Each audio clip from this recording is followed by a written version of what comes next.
We made a deal to tell this story, and we're telling this story. I'm in a very unique position because it's my second go at this story. But I've just now lived in this world for so long, and I am just... You killed Joel. He did what he saved me. I'm the one that there's no cure because of me. I am the one that you want. Just let him go. I let you both live. And you wasted it. It's a completely different show this season. And everything's fine.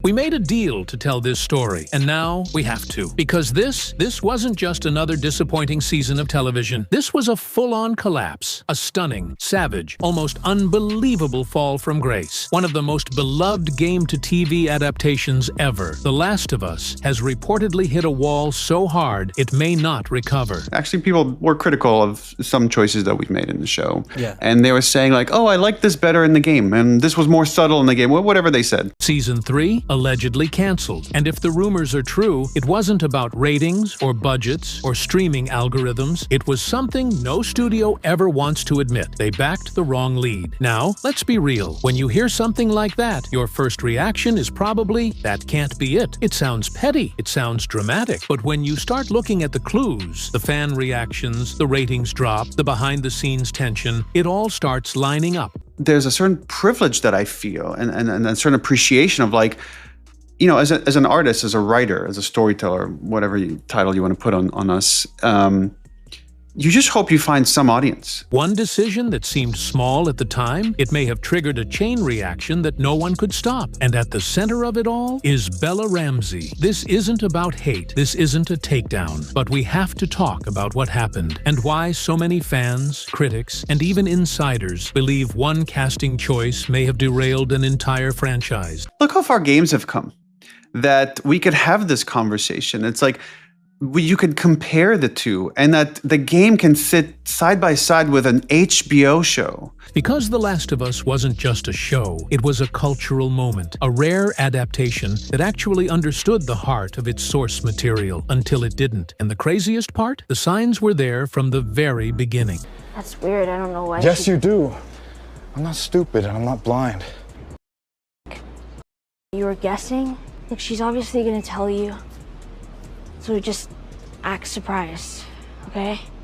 None of this has to change things between us. Season 1 of The Last of Us wasn't just good, it was legendary. Even for the most skeptical fans, the ones clutching their PS4 controllers and muttering, they're gonna mess this up. The show managed to win them over. Every frame felt crafted. Every line delivered like it mattered. The world felt lived in. The trauma felt real. And the cast? Perfect. Pedro Pascal delivered a Joel that wasn't just convincing. He was Joel. Hardened, haunted, human. Ellie, played by Bella Ramsey, was a question mark at first, but the chemistry worked. It was raw, emotional, sometimes awkward, but in a way that felt intentional. We watched their bond form in real time, and for a while, it felt like the risk had paid off. The numbers agreed. Critics were obsessed. Fans were rewatching episodes the second they ended. Merch sold out. HBO was already talking spin-offs. People were calling it the next Game of Thrones. But this time, without the rushed ending, it had everything. So when Season 2 was greenlit, the expectations weren't just high, they were sky high. How far down that road did you get in your mind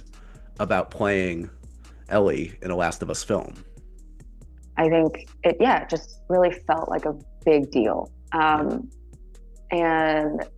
what I remember, like the highlights of that time were just going to Naughty Dog headquarters, I guess, and walking around with Neil and him showing me how the game is made. Because The Last of Us didn't just need to be good anymore, it needed to be perfect, and that's the problem with lightning in a bottle. You only get to catch it once. What Season 1 had, the emotional pacing, the layered character arcs, the careful world building, it wasn't replicated in Season 2. It was replaced with something else, something messier, faster, sloppier. Like the writers were racing to get somewhere without understanding where they were going. The fall wasn't immediate, but fans felt it. Every week, the buzz faded a little more. The once once obsessive Reddit threads turned bitter, reaction videos got shorter and angrier, and somewhere in all that noise, a dangerous theory began to take shape. Maybe the show hadn't just lost its spark, maybe it had lost its soul. Let's rewind, back to when Bella Ramsey was first announced as Ellie. The reaction was instantaneous and split. Some fans were cautiously optimistic, others were furious. Not because of who Bella was as a person, no one was attacking her character, but because Ellie isn't just a role, she's the role, the heart of The Last of Us. And when that heart doesn't feel right, the whole thing starts to unravel. The criticism wasn't rooted in cruelty, it was concern. Fans who had played the game, some of them for over a decade, knew Ellie. They knew her rage, her grief, her complexity, her dark humor. And from day one, they worried Bella Ramsey might not be able to bring that out. Not because she wasn't talented, but because she wasn't Ellie. And when season 2 aired, those fears became very real. Bella's performance wasn't bad, but it wasn't layered. It wasn't lived in. It felt like someone playing Ellie, not someone being Ellie. The grit was missing. The emotional depth, the kind that makes your chest tighten when she screams or cries, just wasn't there. And fans noticed. TikTok flooded with side-by-side clips of Ellie from the game versus the show. YouTube essays broke down her scenes frame by frame. Reddit threads dissected every line delivery. And through it all, the message was the same. Something feels off. Because Ellie isn't just a character. She's trauma wrapped in sarcasm. She's a survivor who's lost too much and still refuses to quit. She's the embodiment of pain, rage, and resilience. And when that doesn't come through on screen, the story doesn't hit. The emotional punch becomes a tap. Still, HBO doubled down. They said Bella was perfect, that she would grow into the role, but she didn't, at least not in the way fans hoped. And now, that one casting choice, that one moment when they ignored the warning signs, may have just cost them everything. When season 2 finally dropped, fans were ready. They wanted to believe. Maybe the trailers were just cut weird. Maybe Bella would prove everyone wrong. Maybe HBO had something brilliant up their sleeve. But the moment the first few episodes aired, it was clear. This wasn't the same show. The tone had shifted. The emotional thread that tied everything together, Joel and Ellie's bond, their inner demons, their survival instinct, had unraveled. In its place, a jumbled mess of timelines, character switches, and forced tension that felt more like a puzzle than a story. We didn't get a slow burn. We got time jumps, perspective flips, emotional arcs dropped and never picked back up. The pacing went from cinematic to chaotic, and as a result, nothing landed. Scenes that should have hit like a gut punch barely left a bruise. Joel's fate rushed, Ellie's grief glossed over. Supporting characters appeared and disappeared with no build-up. And the writing? It didn't feel like it was crafted with care. It felt like it was trying to prove something, like it was more important to shock than to connect. And the audience felt that. The trust that season 1 had built, slowly, masterfully, was gone. Fans didn't feel the heartbreak anymore. They analyzed it, critiqued it, pulled it apart. Not because they were being picky, but because they were trying to make sense of why it all felt so hollow. Instead of saying, "Wow, what an episode," people were asking, "Wait, what was that?" And at the center of it all, Bella Ramsey's portrayal of Ellie couldn't anchor the chaos. Her grief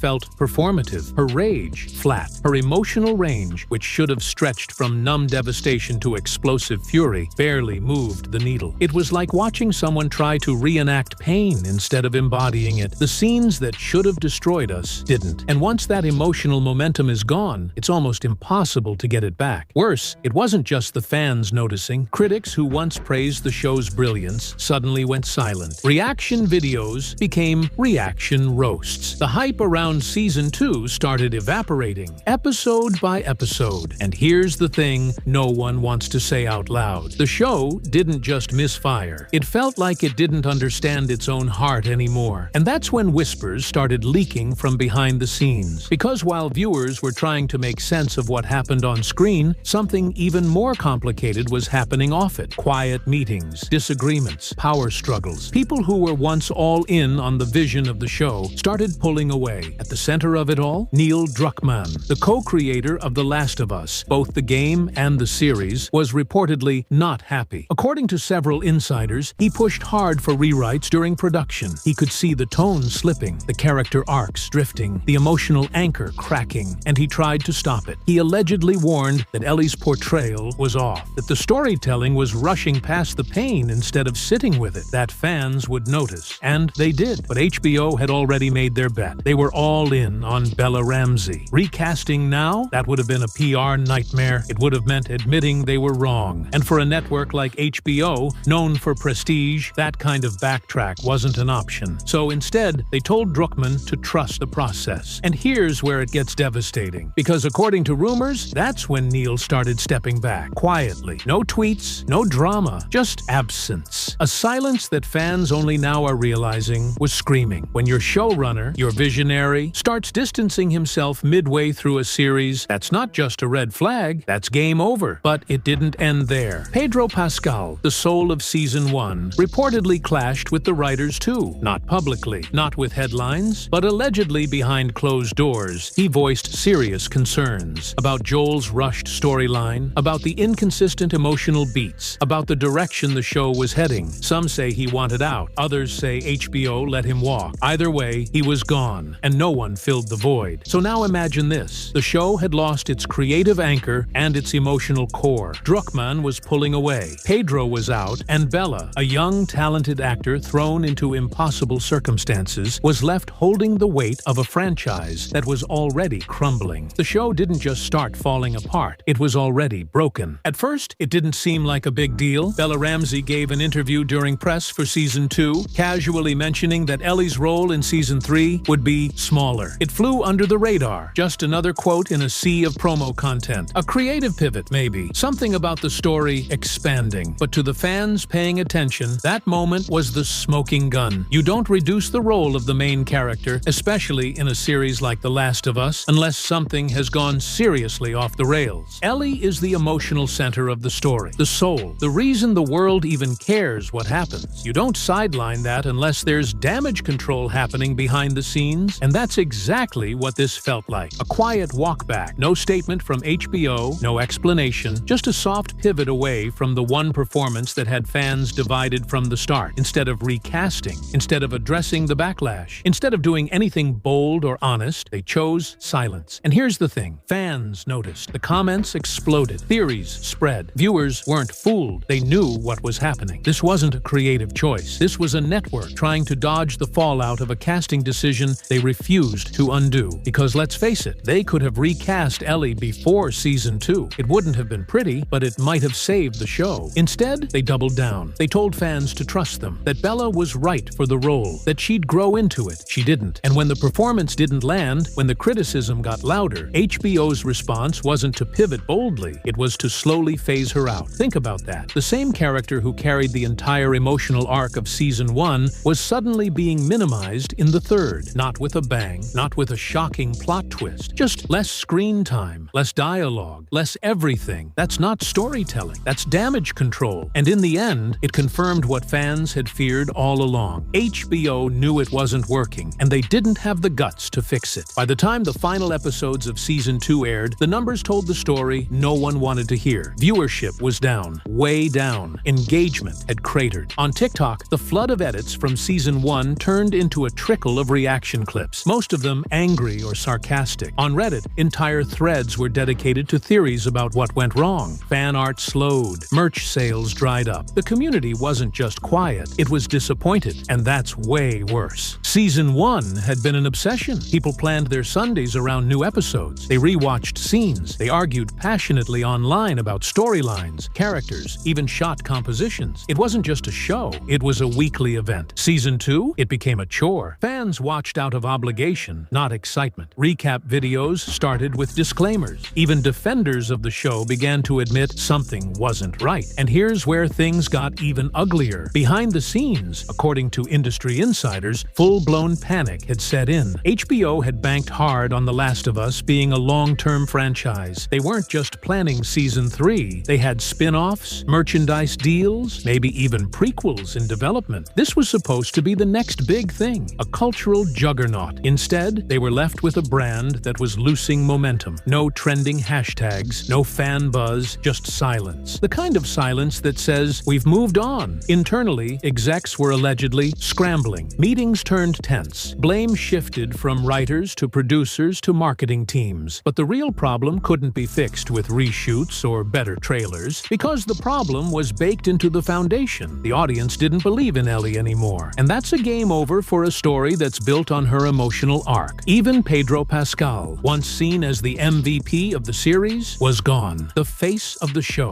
the heart of it. And what did that leave Season 3 with? A broken narrative, a lead the fans didn't trust, and a creative team that had lost its grip on the world they helped build. So when word started spreading that HBO was quietly discussing whether Season 3 should even happen, it wasn't surprising. It was inevitable. Because when the story collapses, when the audience walks away, when the characters no longer connect, there's only one question left to ask. Is it even worth saving anymore? This is where the story turns from frustrating to tragic. Because according to industry whispers, the alleged cancellation of The Last of Us Season 3 didn't come from a boardroom vote, or a Savage focus group report, or even the ratings collapse. It came from Neil Druckmann himself, the same man who helped build this world, who breathed life into Joel and Ellie, who walked fans through fire, heartbreak, and survival. He allegedly made the final call. Shut it down, not out of spite, not to burn bridges, but because he couldn't watch it fall apart any further. Sources say Druckmann fought hard to salvage Ellie's arc, to bring back the emotional weight, the rage, the vulnerability. But HBO, allegedly, wouldn't budge. They were locked in. Bella Ramsey was their lead, and they refused to reverse course. Contracts were signed. Marketing had rolled out. Backtracking meant PR was all over the place. So Neil stepped back. And when the showrunner, the original creative mind, no longer believes in the story